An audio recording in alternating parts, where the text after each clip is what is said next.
अभिवादन स्वीकार कीजिए। मैं हूं डॉक्टर लक्ष्मी नारायण और मैं अब आपसे चर्चा करने वाला हूं हमारी जो एक शब्दावली की जो इंट्रो क्लासें चल रही है उसकी तीसरी क्लास की चर्चा कर रहा हूं। मैं आपको समझाने की कोशिश कर रहा हूं विभिन्न शब्दावलियां और विभिन्न अवधारणाएं और विभिन्न विचारकों को, और मैं उनकी एक नींव आपके तैयार करना चाहता हूं ताकि उसके ऊपर अच्छा सा एक ज्ञान रूपी भवन खड़ा कर सके राजनीति विज्ञान के ज्ञान का। तो नमस्कार आप सबको। और अब मैं आपको कुछ विचारधाराओं के माध्यम से कुछ शब्दावली और कुछ विचार याद करवाना चाह रहा था। एक नींव आपकी मैं जो तैयार कर रहा हूं, फाउंडेशन जो तैयार कर रहा हूं, उसी के तहत मैं आज आपको रूढ़िवाद करवाऊंगा। पहले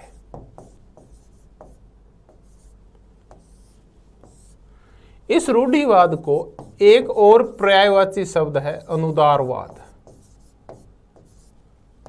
इंग्लिश में तो एक ही शब्द है कंजर्वेटिज्म। चलिए, तो आज हम रूढ़िवाद, अनुदारवाद या कंजर्वेटिज्म की चर्चा करते हैं। ये है क्या? देखिए, मैं आपको कहा कि इसका एक ही शब्द है इंग्लिश में, कंजर्वेटिज्म।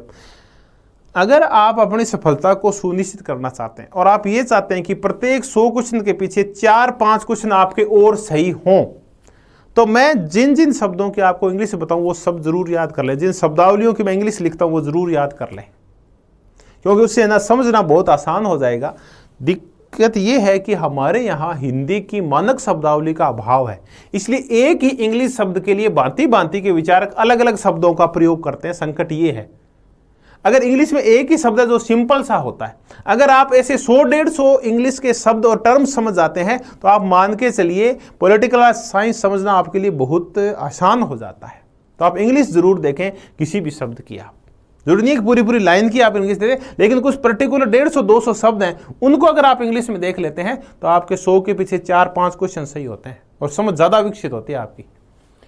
तो मैं आपको रूढ़िवाद और अनुदारवाद और इससे जुड़ी हुई शब्दावली के बारे में बताता हूं। देखिए, कई बार ये आता है कि बताइए उदारवाद किसके खिलाफ आया, तो मैं कहूंगा उदारवाद आया रूढ़िवाद के खिलाफ। तो क्या रूढ़िवाद पहले आया, उदारवाद पहले आया? देखिए, ऐसा कुछ नहीं था। ये दोनों एक दूसरे की विरोधी धाराएं हैं जो समानांतर चलती रही। उदारवाद भी चलता रहा, उसके खिलाफ में रूढ़िवाद चलता रहा, और रूढ़िवाद के खिलाफ में उदारवाद चलता रहा। तो बेसिकली जो हमने उदारवाद किया था वो रूढ़िवाद की खिलाफत करता है और रूढ़िवाद उदारवाद की खिलाफत करता है। तो बात तो वही है कि अब पहले कौन आया, तो ऐसा कुछ नहीं है। हाँ, ये जरूर है कि धार्मिक रूढ़ियों का विरोध हुआ था, तो उदारवाद मूलतः रूढ़िवाद के खिलाफ आया था। लेकिन रूढ़िवाद भी अलग प्रकार का, इसने बाद में फिर रूढ़िवाद आया, उसने फिर उदारवाद का भी विरोध किया। तो बाद में समानांतर पैरेलल भी चलते रहे। तो कोई भी आइडियोलॉजी वो कभी समाप्त नहीं होती, वो चलती रहती है। ये नहीं है कि रूढ़िवाद के खिलाफ उदारवाद आया तो सारे लोग उदारवादी हो गए। नहीं, बहुत सारे विचारक वो थे जो इनके साथ साथ रूढ़िवादी भी बने रहे। जब थॉमस पेन जैसे लोग उदारवाद का समर्थन कर रहे थे तो उनके जो समकालीन लोग थे, विशेष करके एडमंड बर्क जैसे विचारक जो ब्रिटिश हैं, वो उस समय रूढ़िवाद का समर्थन कर रहे थे। आज भी माइकल ऑक्सफोर्ड जैसे लोग हैं वो इसका समर्थन करते हैं, रूढ़िवाद का। आज भी इरविंग क्रिस्टल जैसे लोग हैं, ये इस रूढ़िवाद का समर्थन करते हैं। तो रूढ़िवाद और अनुदारवाद एक ऐसी विचारधारा है जो उदारवाद का विरोध करती है, समाजवाद का भी विरोध करती है, कल्याणकारी राज्य का भी विरोध करती है, धर्मनिरपेक्षता का भी विरोध करती है। तो ऐसी एक मजेदार सी आइडियोलॉजी है। और जब 2014 से अपने यहाँ बढ़ रहा है रूढ़िवाद और अनुदारवाद। चर्चा कर लेंगे अपने यहाँ कैसे बढ़ रहा है, इसकी भी चर्चा कर लेंगे। मैं आपको थोड़ा सा बताता हूँ, ये सिर्फ बड़ी मैंने कहा परिचय करवाना है। इन फ्यूचर जैसे हम बढ़ते जाएंगे इनकी फिर व्यापक हम तो अध्ययन तो करेंगे, बस इससे जुड़ी हुई शब्दावली बता दूं कि अनुदारवाद कौन सी विचारधारा है। ये वो विचारधारा है जो ये कहती है कि धार्मिक मामलों में, राजनीतिक मामलों में, सामाजिक मामलों में रूढ़ियों और परंपराओं को जो पहले से स्थापित है उनका पालन करना चाहिए। क्योंकि रूढ़ियां और परंपराएं हैं, उनकी उपयोगिता सिद्ध हो चुकी है। रूढ़ियां परंपराएं कभी शुरू हुई थी, फिर वो स्थायी हो गई क्योंकि वो अच्छी थी। तो उनकी अच्छाई नापी जा चुकी है, इसलिए इनको बदलने की जरूरत नहीं है। राजा है, इतने साल से चला रहा है, क्योंकि संस्था अच्छी संस्था थी, राजा की संस्था, इसलिए चली आ रही है, तो इसको बदलने की जरूरत नहीं है, क्योंकि समय के साथ इन्होंने अपना महत्व सिद्ध कर दिया है। तो जो भी रूढ़ियां हैं, परंपराएं हैं, उन्होंने पिछले समय में अपनी महत्वता सिद्ध की थी, अपनी इंपॉर्टेंस था उसको प्रूव कर दिया था, इसलिए तो वो बनी हुई है आज तक। तो ये था रूढ़िवाद और अनुदारवाद, जो परंपराओं और रूढ़ियों का समर्थन करता है, जो इनको बनाए रखना चाहता है। तो फिर ये कैसी विचारधारा है? तो जैसे ही मैं आपको ये कहूंगा, को शब्दावली जो मैं पहले चर्चा कर चुके, आपको फट से समझ में आ जाएगी कि ये कैसी है। तो कुल मिला के ये मैं कहूं कि ऐसी विचारधारा है जो यथास्थितिवाद का विरोध करती है। अब आपको पता चल गया यथास्थितिवाद क्या, स्टेटस क्वो, ये परिवर्तन का विरोध करती है। ठीक है जी, और क्या करती है? ये कुलीन तंत्र का समर्थन करती है। कुलीन तंत्र का तात्पर्य है कि ये समाज में पद सोपानीयता का समर्थन करती है, सामाजिक पद सोपानीयता। अब ये बड़ा मजेदार शब्द है कि ये सामाजिक पद सोपानीयता क्या होती है। कुलीन तंत्र, कुलीनों का तंत्र, जहां कुछ कुलीन लोग राज करते हैं, समाज में मुख्य भूमिका निभाते हैं, इलीट्स क्लास के जो लोग होते हैं। सामाजिक पद सोपानीयता क्या है कि सभी लोग बराबर नहीं है, ईश्वर ने सब लोगों को छोटा और बड़ा बनाया है। किसी को कुलीन बनाया है, किसी को अकुलीन बनाया, किसी को अमीर बनाया, किसी को गरीब बनाया, किसी को विशेषाधिकार दिए, किसी को विशेषाधिकार नहीं दिए हैं। तो समाज में सभी लोग बराबर नहीं हो सकते, जैसा कि उदारवाद का मानना है कि सभी की योग्यता समान है। उदारवाद ये मानते हैं, ये कहते नहीं, कुछ की योग्यता ज्यादा होती है, कुछ की योग्यता कम होती है। इसीलिए समाज में पद सोपानीयता पाई जाती है। कुछ ऊंचे वर्ग के लोग होते हैं, कुछ निम्न वर्ग के लोग होते हैं। तो ये हमारे यहाँ जो ब्राह्मणवाद चलता है, ये रूढ़िवादी और अनुदारवादी विचारधारा है अपने यहाँ, ब्राह्मणवाद जो है। तो ये पद सोपानीयता का समर्थन करते हैं कि ब्राह्मण ऊंचे हैं, फिर क्षत्रिय है, फिर वैश्य हैं और अंत में शूद्र है। तो ये है हायरार्की या श्रेणी तंत्र बोलते हैं। इस पद सोपानीयता को हायरार्की भी बोलते हैं और श्रेणी तंत्र भी बोलते हैं।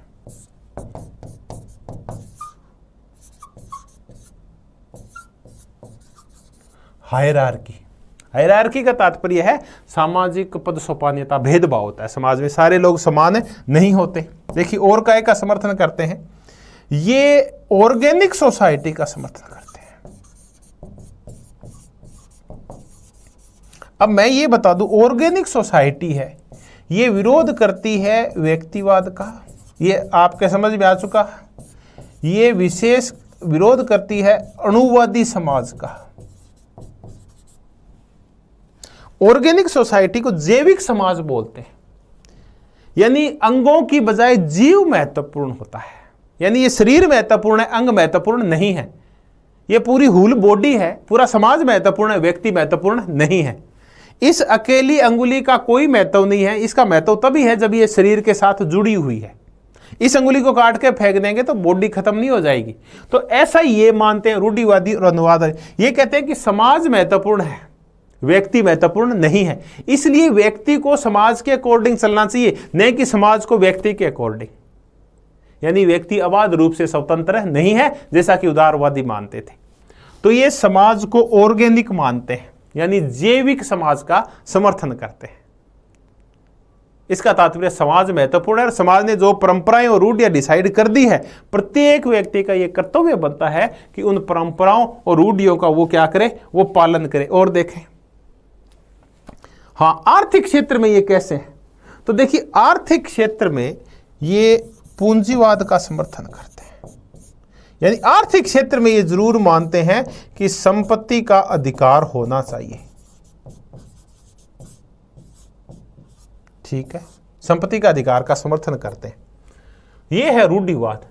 रूढ़िवाद कुल मिला के वो विचारधारा है जो कहता है कि मानव विवेकशील नहीं है। यानी उदारवाद जहां व्यक्ति को विवेकशील मानता है, वहां ये मानव को विवेकशील नहीं मानता। ये कहता है मानव एक अधूरा और भावुक प्राणी है, उसमें तर्क बिल्कुल नहीं होता। इसलिए उसको सही रास्ता दिखाने का काम रूढ़ियां, परंपराएं और सामाजिक संस्थाएं जो पहले से स्थापित है वो करती है। तो कुल मिला के रूढ़िवादी यथास्थितिवादी, परिवर्तन का विरोधी, कुलीन तंत्र पद सोपान्यता का विरोधी, ऑर्गेनिक सोसाइटी वाला, पूंजीवाद और संपत्ति का, हाँ ये कुछ विशेषता है जो उसकी उदारवाद के साथ मिलती है। बाकी तो विरोध करता है ये व्यक्तिवाद, अणुवाद और इन सब का, समानता, स्वतंत्रता का, आबाद स्वतंत्रता का, और ये व्यक्ति को विवेकशील नहीं मानता। मुद्दा ये है। तो क्या समाज में, मैंने कहा ये यथास्थितिवादी है, परिवर्तनों का समर्थन तो करते हैं, रेडिकल नहीं, धीमे धीमे परिवर्तन होने चाहिए, समाज में रेडिकल चेंजेस नहीं होने चाहिए, अनुदारवादी और रूढ़िवादी ये कहते हैं। अब कौन से ऐसे विचारक हैं जिनके लिए हम ये कहें कि वो रूढ़िवादी विचारक हैं?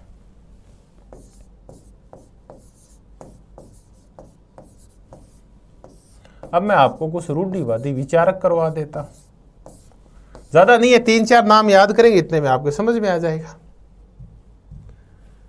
रूढ़िवादी विचारक, अनुदारवाद या रूढ़िवाद का पिता जो बोला जाता है वो बोला जाता है एडमंड बर्क को। और बर्क ने फ्रांस की क्रांति जब हुई 1789 में, तब तक बर्क जिंदा था, और बर्क ने फ्रांस की क्रांति के विरोध में किताब भी लिखी थी, पुस्तक लिखी जो बहुत फेमस है। तो वो है एडमंड बर्क, जो ब्रिटेन का रहने वाला था और ब्रिटेन की कॉमन सभा का सदस्य भी था, यानी वहां के संसद का सदस्य रह चुका है एडमंड बर्क। बहुत बड़ा विचारक था। कहते हैं कि एडमंड बर्क जब बोला करता था तो उसके लोग उसके तर्कों को सुनने के लिए बिल्कुल चुप हो जाते थे, पिन ड्रॉप साइलेंस हो जाता था। इतना अच्छा वक्ता था ये, पिन ड्रॉप साइलेंस। तो एडमंड बर्क यानी रूढ़िवादी विचार का एडमंड बर्क, ये है पिता। इसके अलावा अगर हम समकालीन रूप में चर्चा करें तो कौन है? तब एक ब्रिटिश विचारक रह चुके हैं माइकल ऑक्सफोर्ड, ये रूढ़िवादी विचारक है। ये तो है ब्रिटेन में एक बड़ा महत्वपूर्ण कॉलेज है, school of economics and political science, या लंदन स्कूल ऑफ इकोनॉमिक्स, जिसका फेमस नाम है लंदन स्कूल ऑफ इकोनॉमिक्स। इसके प्रिंसिपल रह चुके हैं माइकल ऑक्सफोर्ड। जिस लॉस की चर्चा की थी ना, लॉस की भी ब्रिटिश हैं, वो भी स्कूल के प्रिंसिपल रह चुके हैं। स्कूल यानी कॉलेज है, ये बहुत बड़ी संस्था है, जो एक नामी संस्था है अर्थशास्त्र और राजनीति विज्ञान की, London school of economics and political science, लेकिन बोलते हम लंदन स्कूल ऑफ इकोनॉमिक्स है उसको। तो माइकल ऑक्सफोर्ड उसके प्रिंसिपल रह चुके हैं, ब्रिटिश हैं। एक अमेरिका के बहुत बड़े विचारक हैं इरविंग क्रिस्टल, ये भी समकालीन रूढ़िवादी विचारक हैं, इरविंग क्रिस्टल। ये आरक्षण उरक्षण का, इन सब का विरोध करते हैं कि आरक्षण, जो समानता उमानता के जो विचार आते हैं, इरविंग क्रिस्टल जैसे लोग उसका विरोध करते हैं। अब देखें और कौन है। तब मैंने कहा कि जो ये रूढ़िवाद होता है ये दक्षिण पंथ को मानता है। अब ये दक्षिण पंथ क्या है? तो मैंने कहा जो परिवर्तनों को पसंद नहीं करते और यथास्थितिवादी हो तो दक्षिण पंथी होते हैं। तो रूढ़िवादी विचारधारा एक दक्षिण पंथी विचारधारा है, ये राइटिस्ट होते हैं। तो एक और शब्द हम पढ़ते हैं, न्यू राइट्स। देखिए न्यू राइट्स में 2 विशेषताएं होती है।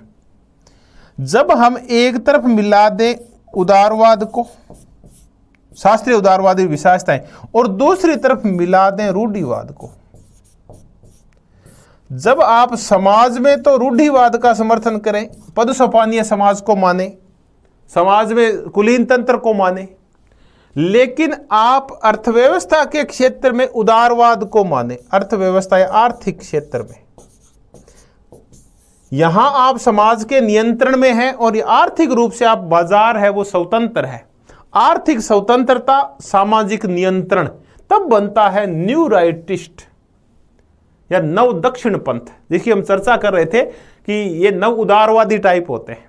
तो इसमें न्यू राइट्स वो उन विचारकों को बोला जाता है जो आर्थिक क्षेत्र में तो उदारवाद को मानते हैं कि बाजार को खुला छोड़ दो, व्यक्ति को बाजार में खुला छोड़ दो, निजीकरण और संपत्ति को बढ़ावा दो, पूंजीवाद को बढ़ावा दो। आर्थिक क्षेत्र में उदारवाद को मानते हैं, लेकिन सामाजिक क्षेत्र में नहीं मानते। सामाजिक क्षेत्र में तो ऊंच नीच का समर्थन करते हैं, वो होते हैं न्यू राइटिस्ट। तो ऐसे विचारक कौन है? तो आप ऐसे विचारकों को जानते हैं, हेयक है और नोजिक है, मिल्टन फ्रीडमैन जैसे लोग हैं। अब आप कहेंगे ऐसे तो गड़बड़ मत करो गुरु जी, कभी तो आप इनको इच्छा स्वेच्छा तंत्रवादी बोलते हैं, कभी आप इनको नव उदारवादी बोलते हैं एक नोजिक जैसे लोगों को, और कभी आप इनको बोलते हैं, देखिए बर्लिन इनमें शामिल नहीं है, और कभी आप इनको, जब नव दक्षिणपंथी की चर्चा आती है तो एक नोजिक के साथ बर्लिन शामिल नहीं होगा। वो इच्छा स्वतंत्रवादी तो है लेकिन वो नव दक्षिणपंथी नहीं है। तो देखिए नव दक्षिणपंथ उसी की एक धारा है, ये मान लीजिए आप। तो हेयक और नोजिक आगे फिर चर्चा चलेगी तो ये सारे कंसेप्ट बिल्कुल क्लियर हो जाएंगे, आपके रटने की आवश्यकता नहीं होगी। तो ये न्यू राइटिस्ट है, जो रूढ़िवाद का ही एक धारा है, न्यू राइटिस्ट, रूढ़िवाद की एक धारा न्यू राइटिस्ट है, नव दक्षिण पंथ है। हेयक, नोजिक जैसे, फ्रीडमैन जैसे विचारक इसके समर्थक है। अब आपके रूढ़िवादी विचारक भी याद हो गए, एडमंड बर्क है, माइकल ओकशॉट। एडमंड बर्क तो पहले पिता इसके, समकालीन समय में माइकल ओकशॉट है, इरविंग क्रिस्टल है, और न्यू राइटिस्ट में हेयक, नोजिक जैसे लोग आते हैं। तो ये रूढ़िवादी विचारक कर लिए। अब आप रूढ़िवाद को और कैसे पहचानेंगे? देखिए रूढ़िवाद का ब्रिटेन में जो समर्थन किया करते थे, बड़ी मजेदार है, कुछ शब्दावली और सीख लेते हैं। एक थे टोरी और एक थे विग, ये दो समूह बन गए, और इन समूहों की आपस में बनती नहीं थी। ये दो गुट थे, दो गुट थे। गुट जानते हैं, एक दल होता है, गुट होता है। दल है वो जनता के वोटों के माध्यम से काम करता है, गुट आपस में लड़के कार्य करते हैं, ताकत के बल पे काम करते हैं, वो गुट होते हैं। टोरी वो थे जो टोर से चलते थे, घमंड में चलते थे, और विग वो थे जो सिर पे विग धारण करते थे। जैसे आपने, अगर आपने वो भगवा सा पहन रखा है, इसका मतलब आप बीजेपी के समर्थक हैं और कट्टर हिंदूवादी है, इसका ये तात्पर्य माना जाता है। तो विग का तात्पर्य था वो उदारवादी है, और टोरी का तात्पर्य कि वो रूढ़िवादी है। तो देखिए ब्रिटेन में दो धाराएं समानांतर चल रही थी, ये रूढ़िवादी थे और विग थे ये उदारवादी थे। ये संसद की शक्ति बढ़ाना चाहते थे, ये राजा की शक्ति बढ़ाना चाहते थे। ये सामंतवाद का समर्थन करते थे, ये पूंजीवाद का समर्थन करते थे। इनको उद्योगपति पैसा दिया करते थे, इनको सामंत पैसा दिया करते थे, वो टोरी थे। फिर इन टोरियों का विगों का आपस में झगड़ा हुआ, एक क्रांति हुई 1688 की गौरवपूर्ण क्रांति। इसमें टोरी हार गए और विग जीत गए। संसद की शक्ति बढ़ गई, राजा की शक्ति सीमित कर दी गई, क्योंकि टोरी राजतंत्र समर्थक थे। तो टोरी थे ना, रूढ़िवादी थे। इन्हीं टोरियों के गुट से फिर वहां एक पार्टी खड़ी हुई, अनुदारवादी पार्टी, कंजर्वेटिव पार्टी। और आज ब्रिटेन की जो वर्तमान सरकार है, वर्तमान ब्रिटिश सरकार है, वो कंजर्वेटिव पार्टी की, अनुदारवादी पार्टी की है। भारत में भाजपा है, वो रूढ़िवादी पार्टी मानी जाती है। जो पार्टियां धार्मिक और धार्मिक संकेतों, चिन्हों का प्रयोग करती है। चर्चा कर रहे थे रूढ़िवाद की। ये टॉपिक अपना चलते चलते और कोई वीडियो में खराबी आई और रूढ़िवाद वाला टॉपिक था वो अपने एंड पे जाके क्लोज हो गया था। कंजर्वेटिज्म, रूढ़िवाद, या कई बार अपन इसको अनुदारवाद भी बोलते हैं।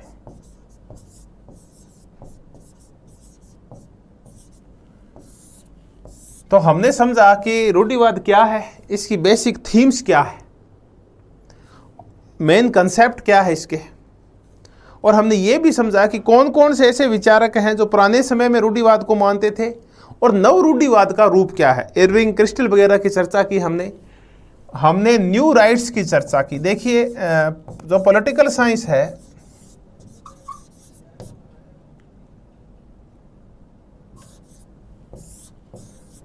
ये बहुत ज़्यादा कंटेम्परेरी हो गई है, समकालीन हो गई है। तो आजकल जो क्वेश्चंस के जो पैटर्न आ गया है आरपीएससी में, चाहे आप वो स्कूल लेक्चरर हो, कॉलेज लेक्चरर हो, ये रूढ़िवाद है, वो क्लासिकल नहीं पूछेंगे आपसे, बल्कि आपसे समकालीन और नव नियो कंजर्वेटिज्म पूछा जाएगा, न्यू राइट्स वगैरह पूछे जाएंगे।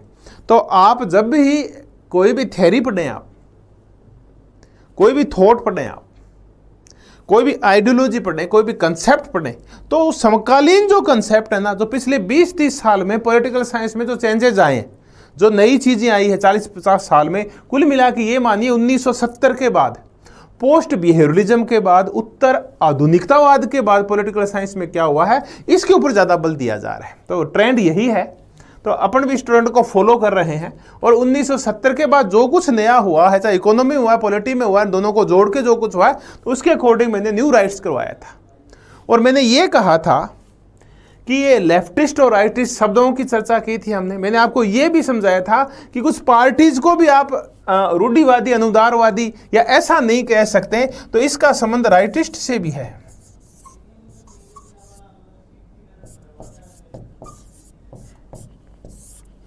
राइटिस्ट को आप दक्षिण पंथ बोलते हैं।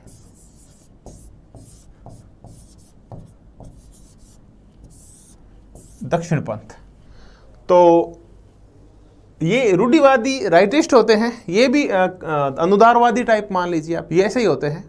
और राइटिस्ट में फिर हमने विग की चर्चा की थी, टोरी की चर्चा की थी। और मैंने ये कहा था कि जब 1688 की ब्रिटेन की गौरवपूर्ण क्रांति हुई थी, उसमें जो विग थे और टोरी थे, विग थे वो लिबरलिज्म के समर्थक थे, उदारवाद के समर्थक थे, और टोरी थे वो राजतंत्र के समर्थक थे, रूढ़ियों के समर्थक थे। और उन्हीं टोरियों से फिर बाद में वहां कंजर्वेटिव पार्टी बनी, अनुदारवादी पार्टी बनी। और वर्तमान में इस समय आज के दिन ब्रिटेन में जो सत्ता है, जो वहां के प्रधानमंत्री हैं और वहां रूलिंग पार्टी है, वो कंजर्वेटिव पार्टी है। जो ट्रंप वाली रिपब्लिकन पार्टी है यूएस की, वो भी राइटिस्ट टाइप पार्टी मानी जाती है। भारत में जो पार्टीज धर्म की रूढ़ियों का और परंपराओं का समर्थन करती है, हायरार्की का समर्थन करती है, सामाजिक पद सोपान का समर्थन करती है, ऊंच और नीच के भेदभाव का समर्थन करती है, वो पार्टी दक्षिणपंथी पार्टियां हैं। वर्तमान में भारत में जो रूलिंग पार्टी है बीजेपी, वो दक्षिणपंथी पार्टी मानी जाती है। अकाली दल मानी जाती है। उसके अलावा जो जातीय आधार पर राजनीति करने वाली है शिवसेना मानी जाती है। ये वो पार्टीज है जो राइटिस्ट पार्टीज है। तो हमने ये रूढ़िवाद किया और इसके तहत हमने कुछ थिंकर्स की भी चर्चा की थी, भी कौन कौन से विचारक हैं जो रूढ़िवादी विचारक है। तो हमने एडमंड बर्क की चर्चा की थी, माइकल ऑक्सफोर्ड की चर्चा की थी, इरविंग क्रिस्टल की चर्चा हमने की थी, न्यू राइटिस्ट में हेयक और नोजिक जैसे लोगों की हमने चर्चा की थी। तो ये एक टॉपिक अपना पूरा हुआ। टॉपिक में कुछ नई शब्दावली देखी। मेरा उद्देश्य आपको सिर्फ कुछ शब्दावलियों से परिचित कराना है, कुछ विशिष्ट शब्दों से परिचित कराना है भी इनका तात्पर्य क्या है, या कुछ 2, 4, 5 हर एक शब्दावली और से रिलेटेड थिंकर्स की आपको मैं एक नींव दिमाग में तैयार करना चाहता हूँ। अब मैं आपसे जिससे नई चीज़ की चर्चा करूँगा, अब एक नई चीज़ ले लेते हैं अपन।